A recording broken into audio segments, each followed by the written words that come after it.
So imagine Pulp Fiction, except it's a comedy set in ancient Rome, and also every character is bisexual. And that's kind of like what the Satyricon is. Salvete omnes! Ancient literature often gets a reputation for being kind of inaccessible to the average person. And I think that's a real shame because if you find a good translation, oftentimes anyone can enjoy these classic books without necessarily having any background or expertise. Of course, you have to be careful because if you're not a scholar of the classics, then you're usually reading these books in translation, which means that it's very possible that you might be misinterpreting what the author is saying. You might retroject your own modern assumptions and biases onto the text, and that can render the text less helpful as a way of understanding the past. But these pitfalls are in a certain sense inevitable. After all, reading is largely an act of imagination. You can't help but bring your own experiences to any book you're reading, regardless of when it was written. How you picture things is necessarily going to hinge on your own assumptions and beliefs and frameworks. I truly think that reading books written by people in the past is one of the best ways to understand the past. But I also say this because some of these books can be so incredibly fun. I discovered this book, The Satyricon by Petronius, while browsing the used books section in my library a few months ago, which is actually how I get a lot of my books nowadays. There are some real hidden gems in there. I picked it up because it was short and it looked interesting and because I never heard of it before.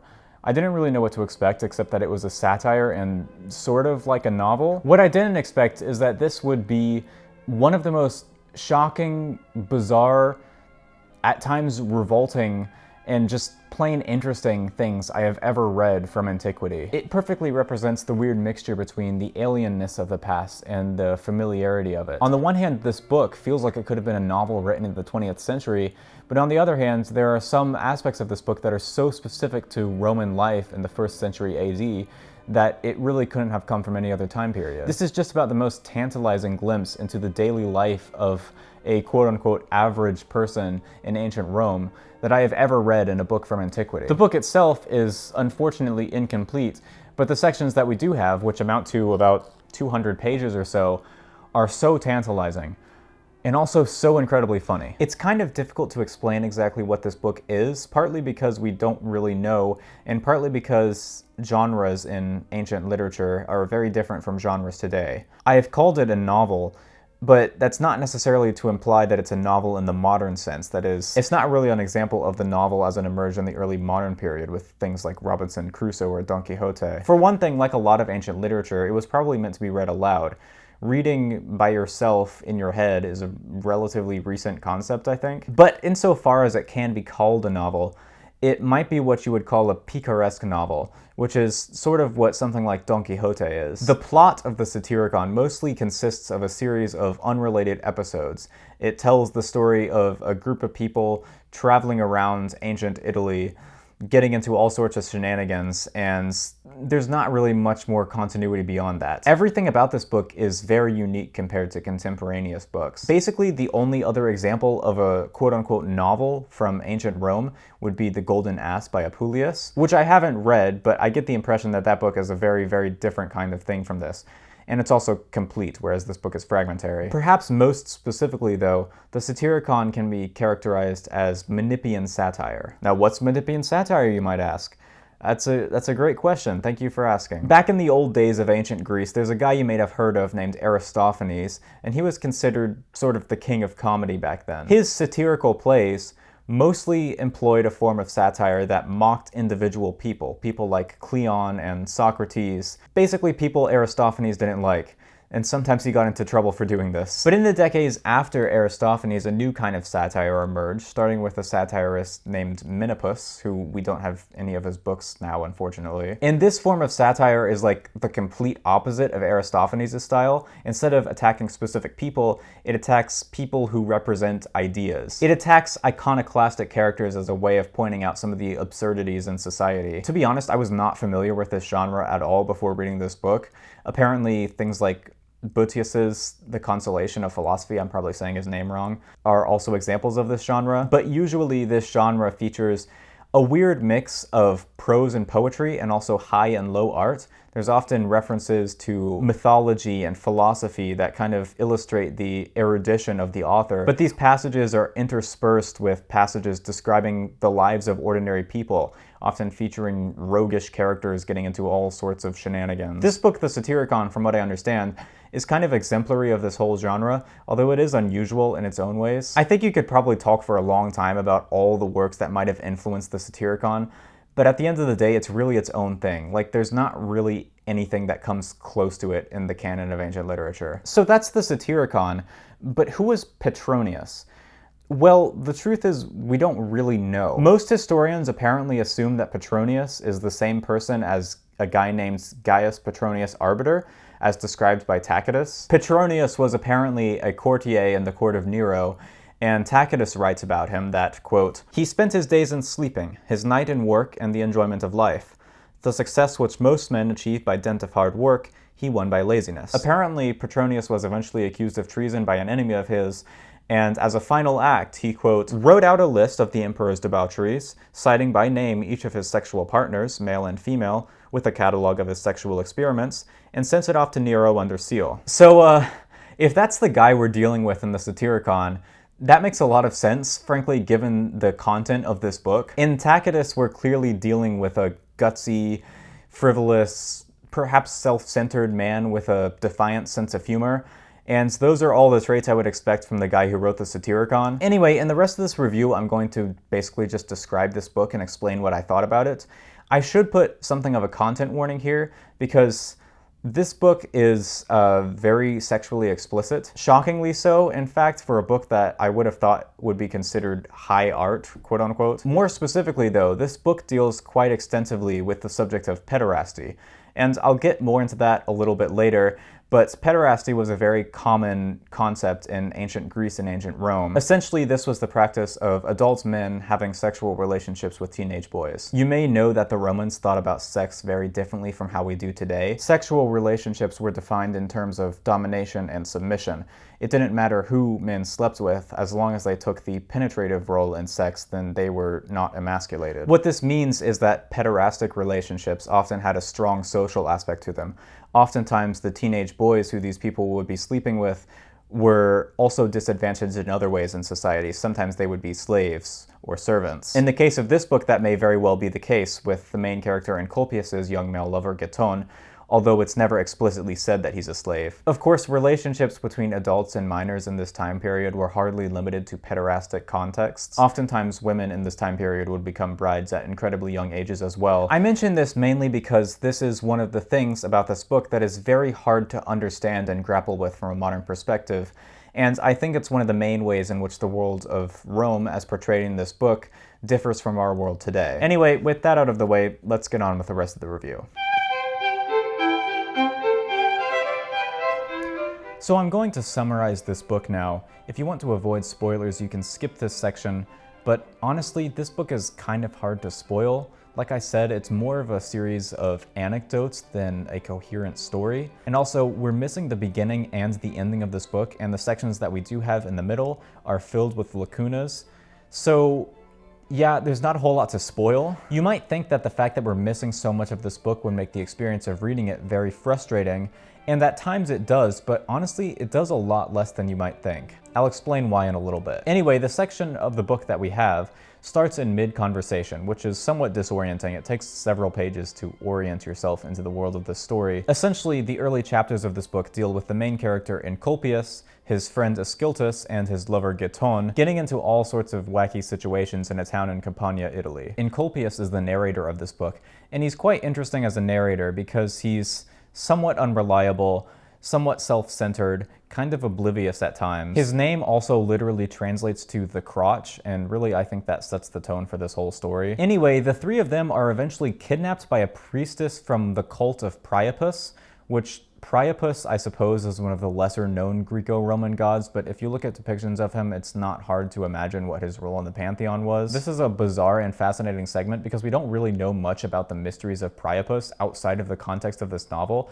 but it appears like the main characters were subject to some kind of sexual torture. There's a lot of lacunas in this section, so it's hard to see how the main characters are reacting to this situation, and it's never mentioned again. Just one of many really weird things about this book. Anyway, after escaping that situation, the three of them are invited to the home of a wealthy man named Trimalchio for dinner.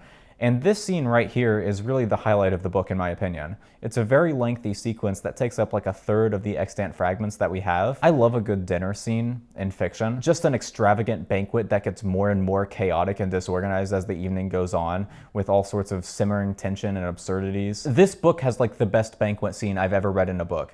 It's so insane. It goes on for so long. There's so many absolutely bizarre anecdotes. Trimalchio is a former slave who was supposed to represent sort of the new rich in the Roman world. The whole feast is centered around bizarre, cheap tricks and unnecessary extravagance. One of my favorite sequences is this scene where the cook running the dinner apparently forgets to stuff a hog before roasting it.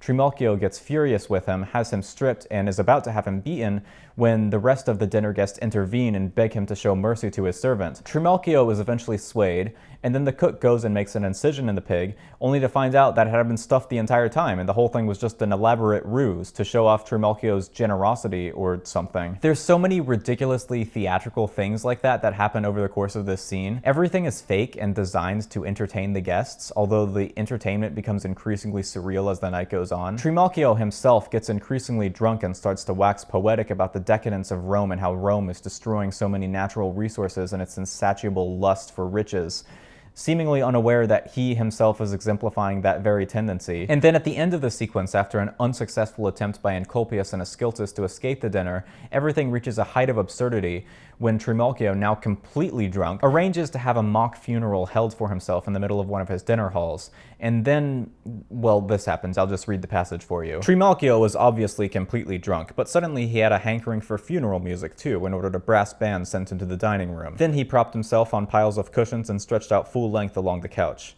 "Pretend I'm dead," he said. "Say something nice about me." The band blared a dead march, but one of the slaves belonging to Hedonism, who was, incidentally, one of the more respectable people present, blew so loudly that he woke up the entire neighborhood. Immediately, the firemen assigned to that quarter of the town, thinking that Trimalchio's house was on fire, smashed down the door and rushed in with buckets and axes to do their job. In the ensuing chaos, the main characters then managed to finally escape from the dinner. I just love this idea of a man who's so full of himself that he invites a bunch of guests to dinner at his house and then has them participate in a fake funeral just so he can hear them heap praises upon him. It's so bizarre and so funny. Anyway, after this sequence, we start to move on into a section of the book where there's a little bit more plot. Encolpius eventually discovers Ascyltus sleeping with Giton, is absolutely furious, and runs away from the hotel where they're all staying. He eventually meets a poet named Eumolpus while wandering around the city, and the two of them eventually meet Giton again, and Giton and Encolpius make up. This sort of thing seems to happen a lot in this book. There seems to be very poor communication between Encolpius and Giton, and they seem to make up very easily because Encolpius is just absolutely madly in love with him. Later on, Ascyltus comes back to the hotel looking for Giton, and he and Encolpius almost come to physical confrontation.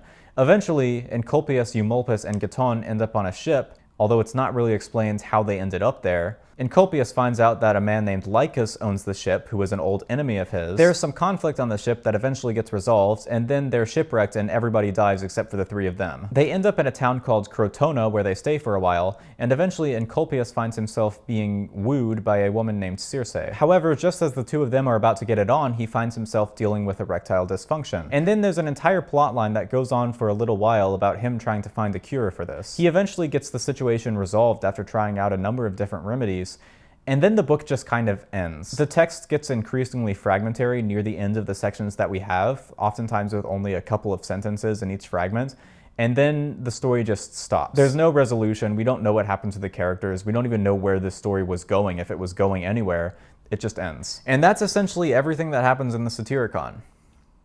I told you it was a weird book. So you might be wondering, given that this book is so bizarre and fragmentary, Why did I love it so much? And I did really love it. I had a hard time putting this book down, and I was constantly thinking about it while reading it. I think there's a few reasons for that, but one of the main ones is just the insight it gives into the daily life of people in the 1st century AD in Rome. So much of the story revolves around beliefs and practices that could only have existed in this time period in this place. For example, in a scene where Encolpius, Eumolpus, and Giton are trying to hide from Lycus on the ship, they decide to have their hair cut in order to disguise themselves as slaves. But as it turned out, having your hair cut at sea was considered to be bad luck at this time, because sailors in dire situations at sea would oftentimes cut off their hair as a supplication to Neptune in order to beg him for mercy. Obviously, the main characters weren't trying to bring some sort of divine catastrophe on the ship, but the ship does get shipwrecked later, so it's either a coincidence or there really is some sort of divine intervention in the story. There's so many other fascinating little cultural details, like what people did at the bathhouses and how they spent their time there. There's quite a few scenes in this book that take place in bathhouses. It's interesting to see characters like Trimalchio that represent very specific classes in Roman society, in this case freed slaves who became extremely rich. And it's also interesting to see how the mystery cults are portrayed here, like the cult of Priapus, and also to see the different sorts of remedies that certain wise women tried to offer to Encolpius when he's dealing with his impotence. Some of these remedies involve smearing his penis with a mixture of herbs and watercress, and others involve having a leather dildo inserted into his butt, which I didn't even know such things existed back in ancient Rome, but maybe I shouldn't be surprised. There's also the suggestion that his impotence might be caused by his relationship with Giton, which eventually leads him to stop sleeping with Giton, and that detail alone has fascinating implications for how the Romans might have thought about pederasty. Speaking of pederasty, the relationship between Encolpius and Giton is really one of the central things in this book, and their relationship is certainly bizarre from a modern perspective. As I said before, Giton might be a slave of Encolpius, we don't really know, but either way, Encolpius is madly in love with him. He seems really fond of him, and the way that he describes Giton clearly feminizes him. Giton is always portrayed as the voice of compassion and reason. He's always the character who has the most mercy for other characters, even when Encolpius is in a blinding rage. Encolpius absolutely loves this about Giton. He goes on and on about how sweet and gentle Giton is, yet this love appears to be something of a fetishistic love as well, because he's often oblivious to Giton's desires and needs, and is even somewhat abusive to him at times when, for example, Giton is trying to persuade him not to fight Ascyltus. Encolpius, in this situation, just completely ignores him and doesn't even really consider his opinion worth considering. The fact that almost all the characters in this book, not only Encolpius and Ascyltus, but also Eumolpus and other characters as well, are almost immediately put under the spell of Giton and fall madly in love with him when they see him, is only further evidence to me that this is really kind of a shallow and fetishistic love. However, much more disturbing than this, I think, is a relationship that Eumolpus describes having with a young boy while staying in Pergamum, in modern-day Turkey. And this is largely because of the way that Eumolpus manipulates this boy, which leads me into thinking that he's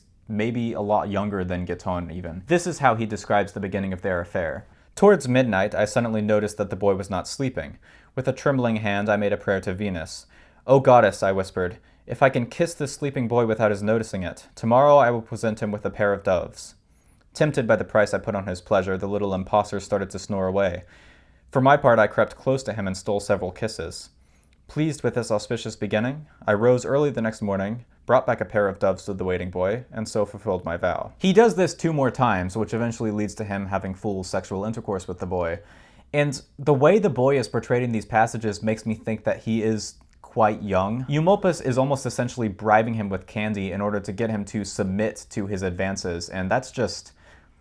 It left a bad taste in my mouth. It's really unclear to me what, if anything, Petronius is trying to say about these types of relationships. I think this scene is meant to come across as very odd, but I also think that my modern context is influencing my perception of it quite a bit. In terms of themes, I think one of the biggest themes in this book is quite simply hedonism. Obviously, being a satire, there's quite a lot of critique in this book of hedonists and pleasure seekers, but there's also enough sincerity in Petronius's description of it that you can tell he's sort of a hedonist himself, and indeed, if Tacitus's description of him is accurate, that's hardly surprising. I think it's possible that the main themes of this book can be wrapped up in one scene near the end of the extant fragments, where Encolpius, while struggling with impotence, looks down at his penis and curses it. And then he's struck by the absurdity of this situation, and he thinks to himself, why is it so important anyway that I'm not impotent? If I'm just seeking after pleasure, does any of this matter? Has anything I've done over the course of this entire book mattered? And then he eventually decides, No, it actually does matter, and decides to expound upon this idea in the form of a poem. Then why in heaven's name must every nagging prude of Cato's ilk cry shame, denounce my work as lewd, damning with a look my guileless simple art, this simple modern book? To prudes I now assert my purity of speech, such candor in my pen as will not stoop to teach.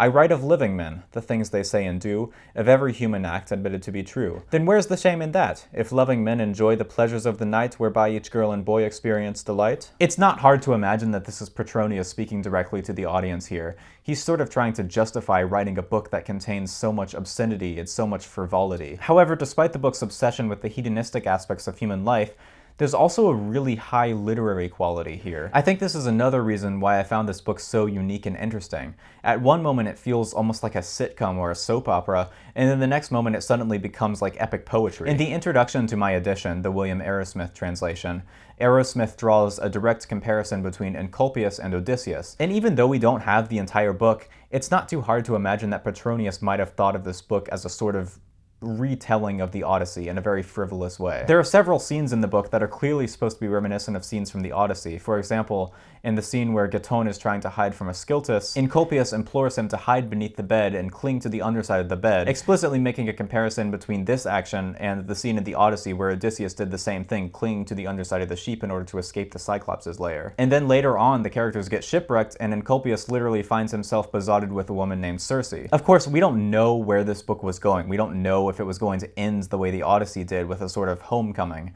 But it's not hard to imagine. I think the more important reason for bringing this comparison up is to illustrate that this book really is an example of the blend of high and low art. Despite the fact that the characters are almost constantly engaged in frivolity, they have deep discussions along the way about poetry and the purpose of art and what makes good art and so on. It's such a bizarre and thrilling mishmash of styles. So of course, the most frustrating thing about this book is the fact that it is in a fragmentary state. We don't know how the story begins or ends, and there's a ton of sections in the middle where some crucial information seems to be missing. However, as I said earlier, I don't think this ruins the experience of reading the book at all. I think it gives it almost something of a postmodern feel, like you're aware of the lacunas in the text and the fact that this is a text from antiquity, and everything about the text becomes more precious by the fact that we don't have all of it. It's easy to imagine Borges writing something like this, fragments from a bizarre piece of literature from antiquity that is now almost entirely lost, but which we can glean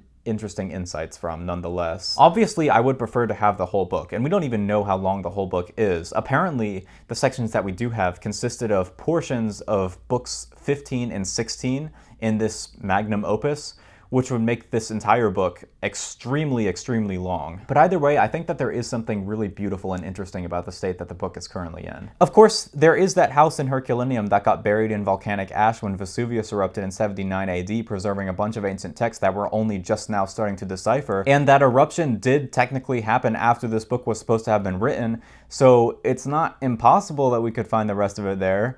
Probably too much to hope for. I don't know. Maybe we'll get the rest of the Satyricon before we get the Winds of Winter. Either way, I think this book is absolutely worth reading. I know this is very different from the kinds of books I've reviewed on this channel in the past, but part of the reason I'm making this video is because I want to show that these kinds of books can be very accessible. And this book is so accessible and enjoyable even from somebody with no classics background, which I don't have a classics background. It definitely helps to have a little bit of knowledge of Greco-Roman mythology before going into it, but I think most people have that. And even though you might be reading the book on translation, I think it is still totally possible to critically engage with this text and figure out what its author is trying to say. After all, like many books that have survived from antiquity, this is considered one of the masterpieces of the global canon. And great stories are not just for scholars, they're for everyone. They're for the whole world to read and enjoy and dissect. Reading these books tell us a lot about who we are as a species, who we used to be, and how we have changed over time, and who we might become in the future. It's so interesting, it's so great. If you're looking to get into reading ancient books, I think this is a fantastic place to start, frankly. Anyway, I'm Nathaniel, this has been Generic Entertainment. Please do like the video if you enjoy this, and consider subscribing to the channel, and yeah, I'll see you in the next review. Bye!